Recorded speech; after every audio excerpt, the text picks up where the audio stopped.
फडणवीस जी ने आज कह दिया है कि भैया मुख्यमंत्री का चेहरा हमारा होगा, हम बनेंगे। वहां शिंदे जी कह रहे हैं मैं बनूंगा। इनके यहां हर जगह जो भीतरघात महाराष्ट्र से यूपी तक दिख रही है, उसका नतीजा अभी आप देखिएगा। अभी सुप्रिया जी ने क्या बोला कि देवेंद्र फडणवीस जी ने बोला कि भाई भारतीय जनता पार्टी का मुख्यमंत्री होगा। एक और फेक न्यूज इन्होंने फैलाई। देवेंद्र फडणवीस जी से जब पूछा गया कि मुख्यमंत्री पद का उम्मीदवार कौन होगा, तो उन्होंने बोला हमारे मुख्यमंत्री यहीं बैठे हैं, सिटिंग राइट हियर, जहां पे एकनाथ शिंदे जी बैठे थे। तो इनका काम ही है सुबह से शाम तक सोशल मीडिया टेलीविजन पे फेक न्यूज फैलाना। एक और बार मैंने इनको फैक्ट चेक कर दिया। मानक जी, मैं पहले ही बता रहा था कि इन्होंने हमारे नेता के बारे में झूठ बोला। देवेंद्र फडणवीस जी से जब प्रेस कॉन्फ्रेंस में पूछा गया चीफ मिनिस्टर का उम्मीदवार कौन रहेगा, उन्होंने बोला chief minister sitting right here, क्योंकि बाजू में एकनाथ शिंदे जी बैठे थे। इन्होंने नेशनल टेलीविजन पे 100वीं बार झूठ बोला कि देवेंद्र फडणवीस जी ने बोला कि भारतीय जनता पार्टी का मुख्यमंत्री होगा। पॉइंट नंबर 1, बहुत बड़ा फैसला किया और 240 पर लाकर इनको बैसाखियों के सहारे खड़ा किया। उत्तर प्रदेश की 43 इंडिया गठबंधन की सीट और इनकी जो 29 सीट ये हारे, उसने तय किया कि ये घटक दल की, ये गठबंधन की सरकार चलाएंगे।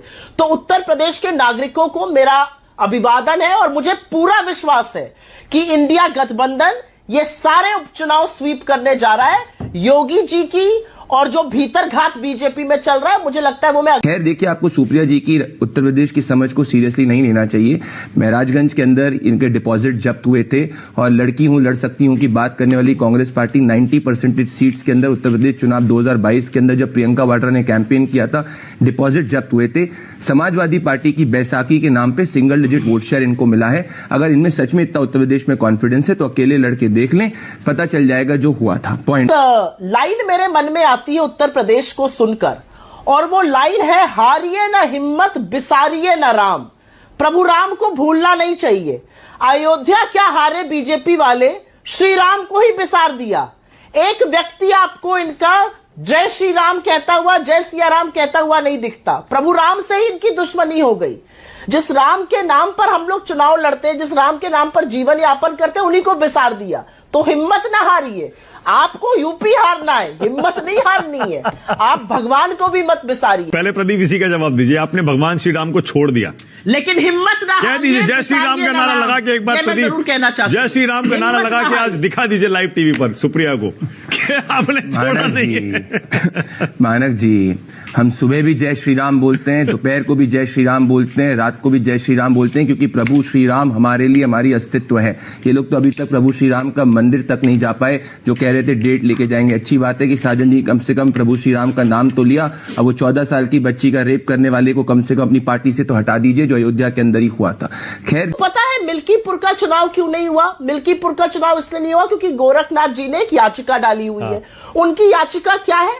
उनकी याचिका यह है, सबसे पहले तो देखिए, जब अवधेश प्रसाद जी ने रिजाइन कर दिया तो वो इनफ्रैक्चुअस हो जाता है। लेकिन चलिए, अगर उस याचिका की भी सुनी जाए तो उस याचिका में यह लिखा है कि जो नोटरी, जिस नोटरी ने अवधेश प्रसाद जी के पेपर नोटराइज किए थे 22 में, उसका तब लाइसेंस नहीं था। अवधेश प्रसाद जी के पेपर में कोई कमी नहीं है, उनकी चुनाव प्रक्रिया में कोई कमी नहीं है।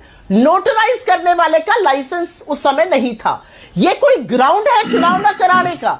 अरे आपको पता है, हमें पता है, अयोध्या में आपकी फिर करारी हार होगी, आपके लिए नाकाबिले बर्दाश्त हो जाएगा, लेकिन आपको यह सहना पड़ेगा। मानक जी, याचिका कब दाखिल हुई थी? 2022 के नतीजों के बाद। करेक्ट। तो 2024 के पहले याचिका दाखिल हुई थी। 2022 में कौन जीता था इलेक्शंस? हम जीते थे। हाँ। तो अगर ये याचिका तब दाखिल हुई जब हम चुनाव स्वीप करके दूसरी बार सरकार में आए, तो आप इसको कैसे अयोध्या से लिंक कर सकते हैं? तो अब तो वापस ले लेनी चाहिए थी। तो आपने पढ़ा नहीं आज के? उन्होंने खुद ने बोला है कि वो वापस लेंगे। उन्होंने कैसी बात कर रही है? पहले ही ले लेते। लोकसभा असेंबली इलेक्शन 2022 का हम जीते थे, उसके अंदर उस सीट के ऊपर उन्होंने कहा था, उन्होंने 2022 का जो चुनाव भारतीय जनता पार्टी जीती, जो दूसरी बार सरकार बनाई, उसमें एक सीट पे डाउट, उनको एक सीट पे इनको कंटेंशन था। ये 2022 के उस सीट के कंटेंशन के बाद में हो गए। तो भाई 2024 के लोकसभा नतीजों के पहले ये याचिका दाखिल हुई, तो आप प्रभु श्री राम के मंदिर से कैसे लिंक कर रहे हैं? ऐसा था कि जब चुनाव हम वहां पर प्रचार प्रसार कर रहे थे तो हमने बोला था कि हम स्टेटहुड दिलाकर रहेंगे। यह वादा प्रधानमंत्री जी ने भी किया था। तो हमें लगता है नैतिकता इसमें है कि जब स्टेटहुड मिल जाए तभी उस सरकार को ज्वाइन किया जाए। हमने एक रणनीतिक तौर पर और एक नीतिगत, जिसको कहते हैं मॉरल, फैसला लिया है कि जब स्टेटहुड मिल जाएगा तब हम उस सरकार को बिल्कुल ज्वाइन करेंगे। हमारा वादा था कि पूर्ण स्टेटहुड का दर्जा मिले और हम आशान्वित हैं कि नरेंद्र मोदी जी भी अपना वादा पूरा करेंगे और जम्मू कश्मीर को उसकी अस्मिता लौटाएंगे। पर कांग्रेस पार्टी को आज आपने देखा हशरत क्या हो गई। उमर अब्दुल्ला जिन्होंने अपना फर्स्ट इंटरव्यू दिया था चुनाव में जीतने के बाद, उन्होंने क्या कहा था, प्रधानमंत्री Narendra Modi is an honourable man, we will not remove article, we will not get back article 370, only foolish people can think that article 370 can come back. और कांग्रेस पार्टी को क्या एक मंत्रालय दिया, एक मंत्रालय। यह है कांग्रेस पार्टी की आज अलायंस के अंदर हैसियत। क्या साजन जी किस तरीके से कह रहे हैं कि हमें महाराष्ट्र में सीट दे दो? कांग्रेस तो बाहर से सपोर्ट कर दिया ना, वो तो कांग्रेस पार्टी प्लांट कर रही मीडिया में कि भाई हम स्ट्रैटेजी के तहत कर रहे हैं, उनको दिया सिर्फ एक मंत्रालय इसीलिए। ये सच्ची बात है, डेप्यूटी चीफ मिनिस्टर भी उन्होंने अपनी पार्टी का बनाया। तो यह कांग्रेस का अलायंस के अंदर स्थिति है। मुझे बताइए